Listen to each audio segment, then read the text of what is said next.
I will. Phil did serve as executive director for many years at the Pennsylvania League of Cities, and he groomed our current executive director, Jack Garner, and the staff, and we continue to have a working relationship with Bill in the league, and I appreciate very much all your continued guidance in the league and all that you've done for local governments. I really appreciate the introduction. Is there a laser? All right, great.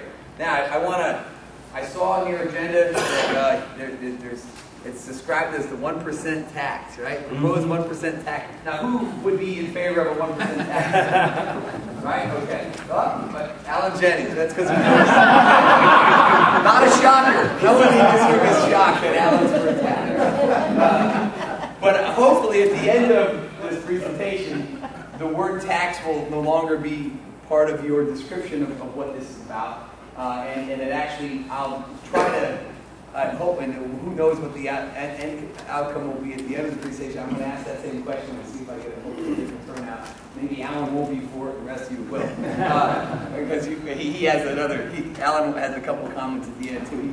It's not exactly where Alan would like it to be, but like most things, there's always some compromise. A couple of things. This idea, which is now sort of grown to be a statewide idea, was actually born here in the Lehigh Valley. It was born out of the Lehigh Valley Partnership, a group of CEOs and leaders throughout the valley that have worked towards greater regionalization, and they've done that in various forms. They're pushing the Bi-County Health Bureau. They've been pushing a lot of the Lehigh Valley or Greater Lehigh Valley regionalization initiatives, and this is one of them.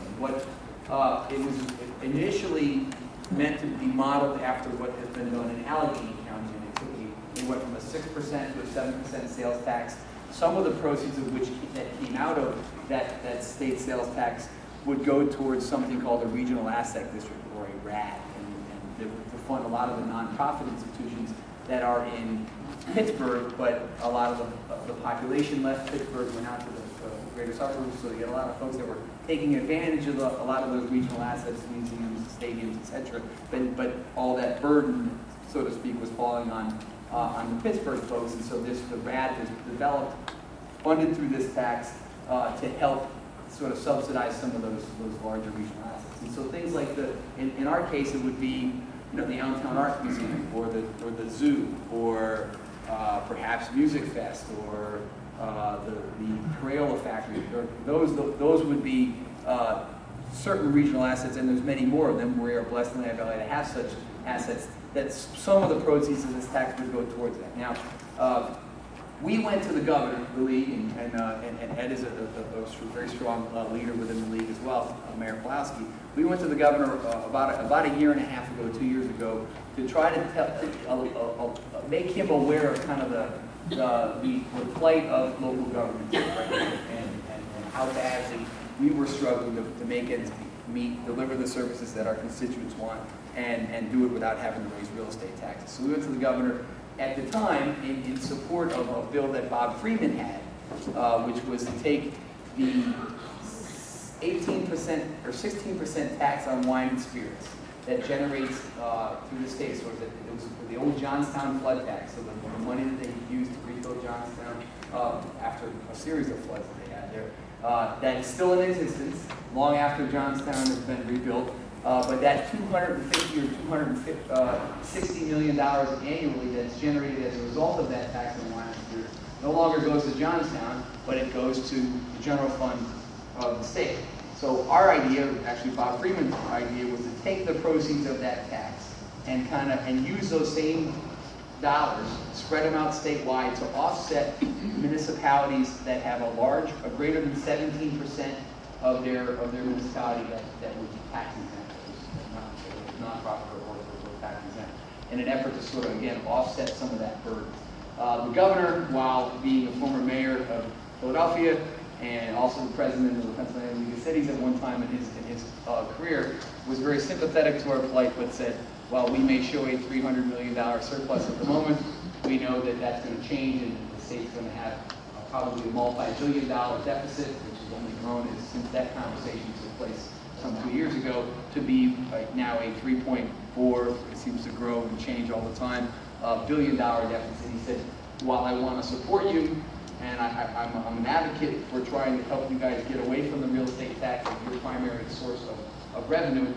You can't create a $250 million hole in my budget. So if you come to me with a proposal that does the same, meets that same goal, but has an independent revenue stream, I would support it. So I sort of brought that information back to Lehigh Valley, and I met with the Lehigh Valley Partnership, and I got our league staff together and said, we have this thing, and we've been kind of kicking around in Lehigh Valley, that would be a 1% sales tax increase for Lehigh and Northampton counties, loosely modeled after what was going on in Allegheny and Pittsburgh, that maybe we could work this in such a way that would create, number one, the independent revenue source that the governor said we needed, but do something that would apply statewide, not just to Lehigh Valley, and maybe we could be able to move this forward for next year's budget. We recognized then, and I think it's accurate now, and it's been said by, that we recognize that our plight is only going to get worse as the economy, as well as the state government's plight.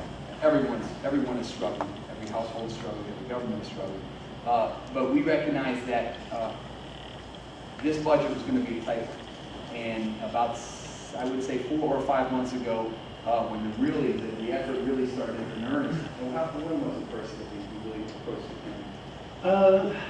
Maybe 6 months ago. Actually, this has been going on for maybe even 3 to 4 years, right, with Jack Warner coming to some of the shared services meetings. Right. So there were contacts, right, but in earnest, sort of big effort that we 5 months ago. about 5 months ago. But we recognize that we were all sort of in this together, and we also recognize that perhaps if the state was going to come together to solve their budget problems, and the sort of the adage of why let a good crisis go to waste, that maybe we could finally get some attention in local government as well, and we could try to fix some of this stuff for the long run. Okay, and so that's when and I have to give Percy, the former president of CCAP, the County Association, and when we went to the governor with this proposal initially about the 1% sales tax, county option sales tax, his initial reaction was, I love it, but you got to get the counties on board. And get the counties on board, then we can start to talk. And so I went to Percy as immediate past president and said, can you get me an audience with the county commissioners? Can we sit down with them and try to at least hash out a bit of a deal about where the proceeds of this tax could go? Because what works for the Lehigh Valley and our 3 cities and our community as a region wouldn't necessarily work for Pike County or Greene County or a lot of other counties across the state. So we need to try to fashion something that would be flexible enough but it could be applied, and broad enough that could apply to the rest of the state, because that's how we were going to try to get this thing accomplished statewide. So Percy allowed me to come to their executive board meeting. I made the proposal, and then they brought me upstairs to the hospitality suite and they fleeced me for $20 in a Texas Hold'em game. But I was all for a good cause. I figured if it was going to build a relationship, I'll get taken. So, and I was. I learned a good lesson. Never play poker with a guy whose face is on the deck. What is that guy? Brian Burns. Oh, unbelievable. He gets suspended. He looked like a riverboat gambler. And, his own chips, his own cards. But anyway, that's another story.